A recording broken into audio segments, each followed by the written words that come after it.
So, here we have a college student from the Colorado State University here to talk to us today about her alternative agricultural career.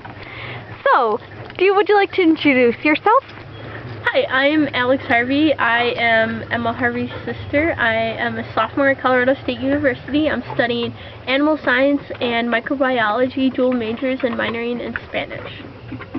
So how did you get into agriculture? I think my agricultural experience really started through 4-H.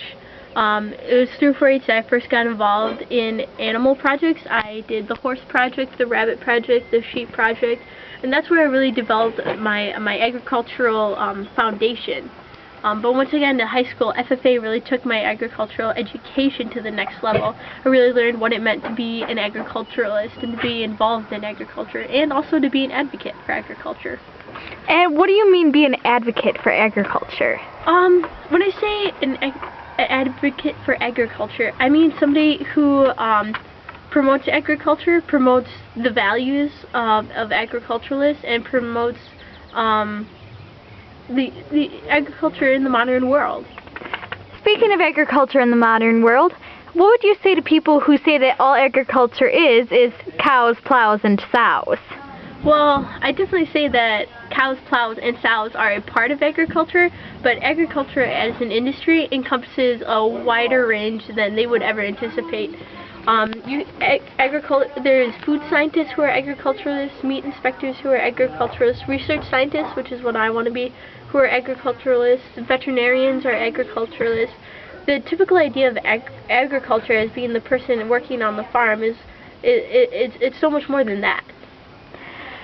And you mentioned your future career there. What would you like to do after graduating college? My ultimate goal is to become a veterinary pathologist. So what that means is, after my undergraduate degree, I'll go to vet school, and I'll do that for 4 years and become a board-certified vet. So I'll be a vet. I'll be licensed to do practice. But then, instead of going into practice, I will do a 3-year PhD program in pathology, which is the study of disease. So as a veterinary pathologist, I'll then be able to look at animals on the cellular level and really determine what is happening when they're sick or injured. And now I want to do research in that field. So you're going to be working more with research or more with the animals? We're definitely working more with research. As a pathologist, I'll have limited exposure to animals through the studies that I set up, and also through necropsies, which are animal autopsies. But most of the time I'll spend in a lab, on a bench, with a microscope, or with other lab top activities. And so would you recommend this career to other agriculture students who perhaps maybe don't want so much of the animal side of things? You definitely have to have a strong interest in science in order to become a researcher. Research is an incredibly broad, agricultural research is an incredibly broad field. You can do literally anything you want.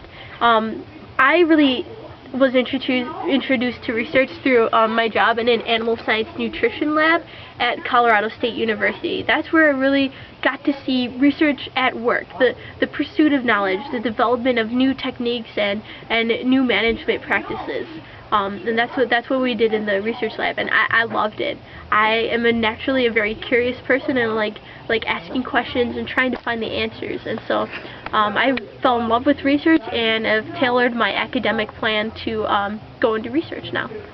So you didn't start out thinking, I'm going to go into research? Oh, no, definitely not. When I went to Colorado State University, I originally thought that I wanted to be a vet, come back here to Mountville, Wisconsin, and open a practice. I had very little experience with research at all. It was through the job with the Animal Science Nutrition Lab that my eyes were opened to the world of research and the career opportunities within it. Since then, I've also taken a second job in a virology lab that focuses on researching HIV, which has shown me how the animal world, agriculture research, interacts with the human world. and how they're mutually benefit each other. That's very cool. So, how did you get interested into being a vet then? How was the process that from step one to where you are now with a major in animal science studying to be a veterinary pathologist? I thought I wanted to be a vet because I loved science and I excelled at science, and I knew that in order to be a vet you had to have a strong science background. And I thought it would be exciting. As a vet, every day is a little bit different. You're on call, you're managing emergencies, you're working with animals hands-on, which I always found very appealing. But after doing job shadows and actually getting my hands dirty with veterinarians, I realized that a lot of what veterinarians do is just putting out fires. They're fixing problems that were caused by the owners. And emotionally, I can't handle that. I get extremely frustrated and I feel drained after working at the vet clinic because I see all these animals who otherwise could be fine if it weren't for mistakes or unfortunate circumstances caused by their owners. And so once I got into research, I kind of found it was the perfect niche for me. It was a place where I could use my strong science skills. I could work with animals to some extent, and I wouldn't have to work in clinical practice. So you definitely found your niche then. Yeah, that's for sure. And I mean, being a veterinarian is great, and a lot of people really excel at that. It's just not the field that is meant for me. So, did you get that there by yourself, or did you have help setting up these job shadows, or what was the process of getting to that decision? I definitely had a lot of people who kind of pointed me in the right direction, but as any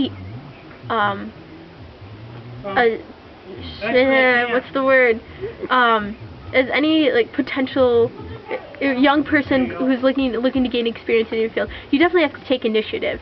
You have to seek out those people, create those mentor relationships. For me, that was with Doc Hines up in Oxford with his mixed practice veterinary clinic. And then also once I got to college, I created mentor-like relationships with my boss in the animal science nutrition lab and various professors that taught me classes. So I would definitely recommend anyone, no matter what field they're going into, you definitely need to get out there, actually experience the field you want to work in, do job shadows, talk to people, ask them what their career path looks like, and see if that's something that you could see yourself doing. That's great advice. So, backtracking a little bit, you mentioned your involvement with FFA. How has that influenced your decision to go into an alternative agricultural career? FFA, wow, the FFA is great. Y'all should do FFA. FFA rocks.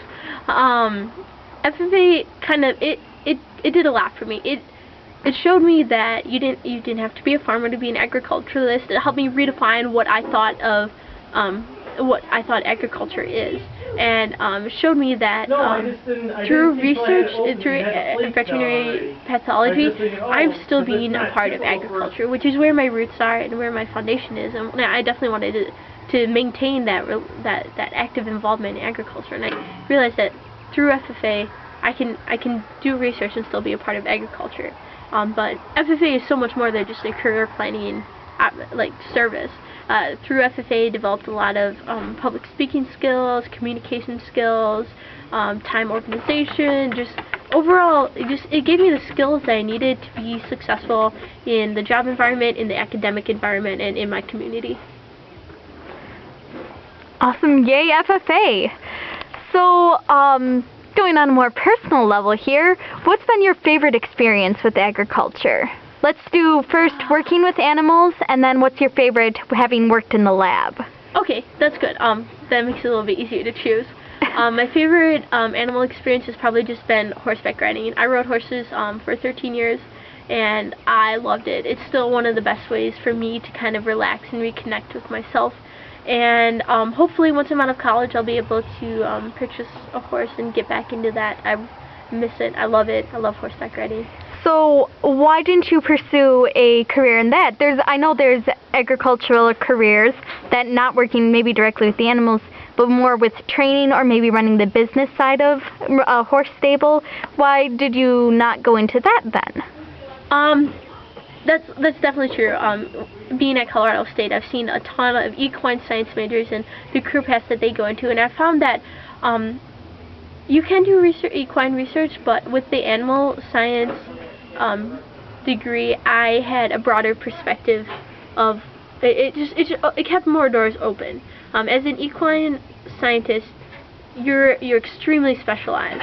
As an animal scientist, you know about horses, but you also know about other species of livestock, and so I thought that and with animal science it'd be more applicable to multiple career paths.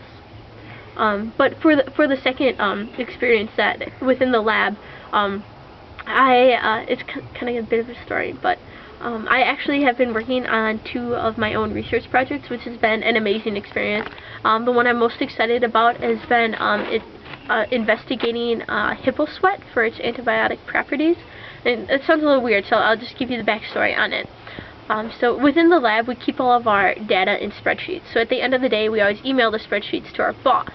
And so I don't like to send emails with like empty message bodies, so I always put a fun fact of the day in. And one time, the fun fact of the day was that hippo sweat is red, which it is. And so my boss, she's a teacher, a professor, she likes to teach people and create learning opportunities. She asked me a follow-up question. She's like, why is it red? And so I went into the literature, research publications, and I discovered that there are 2 pigments within hippo sweat that cause it to be red. And, fun fact, these pigments also happen to have antibacterial properties.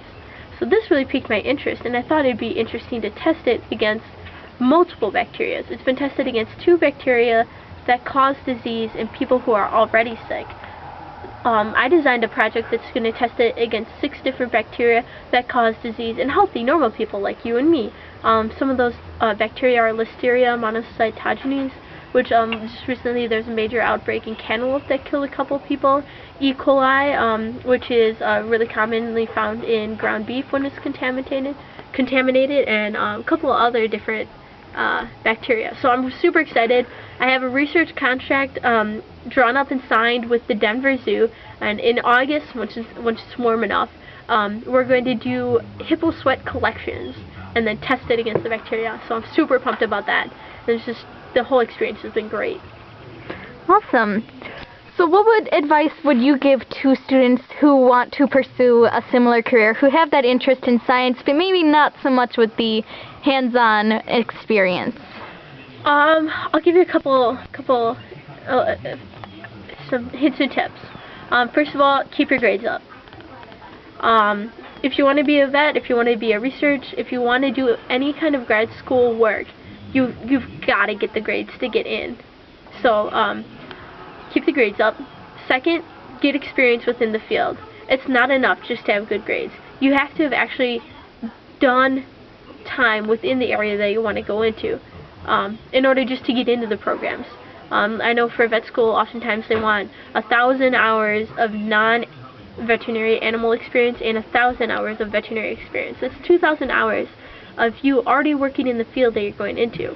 So get your hands dirty, get in there and get some experience. That's also a great way for you to like solidify that this is exactly the field that you want to go into. So yeah, those are my 2 pieces of advice. Awesome. Well, it's been great talking to you, Alex, and hopefully we've had some viewers who will take your advice to heart. Thank you very much, and good luck with your